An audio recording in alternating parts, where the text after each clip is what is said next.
Правим едно клипче, той ще му е по-интересно. Да. Алекс, не, само не го гони, виж как той ти е любопитен, да иска да те познае, ама ти го гониш, не го гони. Виж как колко любопитен сега.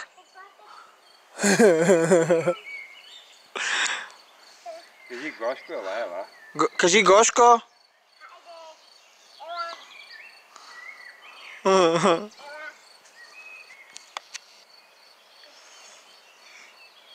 Идва сам, той се... Ела на тук, той ще дойде. Виж как идва Гошко. Виж. Изчакай го малко. Виж, ела, той идва по тебе, Гошко. Ето, той те хареса. Виж, той те харесва, Алекс. Да, но... Еми, ти го плашиш, затова той сам ще дойде, остави го. Той така, той ще дойде при теб. Остави го, той ще дойде при тебе сам. Нещо се връща пак. Нема, ти ако не го плашиш, той ще го остави да дойдеш при тебе. Да. Ела, дете.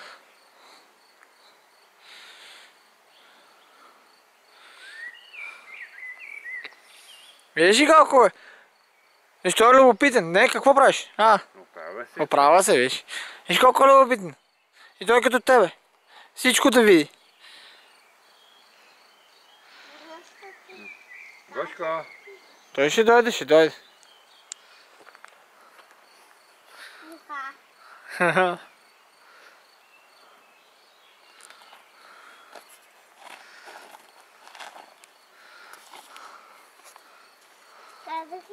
Аз понеже имам внучка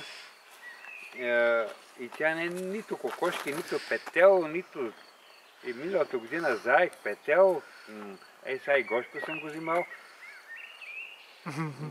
Да почувства животинката то. Как? Мен не ме снимай. Не, аз снимам Аз детето. съм достатъчен. Спокойно, аз снимам детето малки. Той е достатъчен разбойник.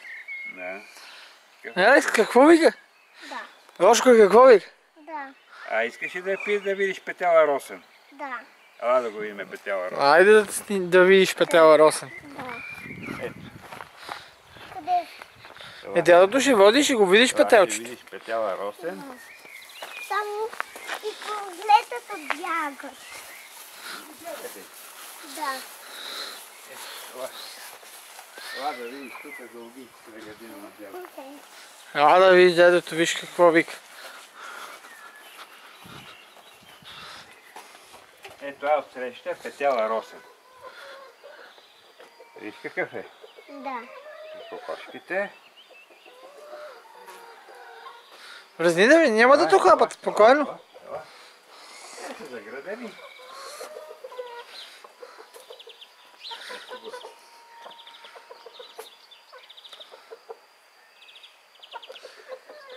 Видиш ли го? Да.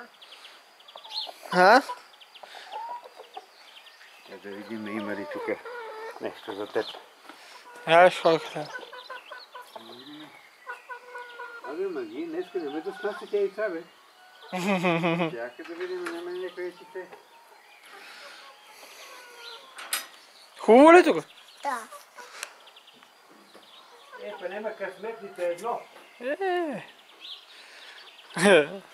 Ела тук да видиш още нещо, ела. Ходи при дядото, спокойно. Ела, Алекс, ела. Ходи при дядото, няма да тухапат, аз съм тук. Ела, не се притеснявай, ела. Аз съм тук, айде. Аз искам с теб. Добре. Те са толкова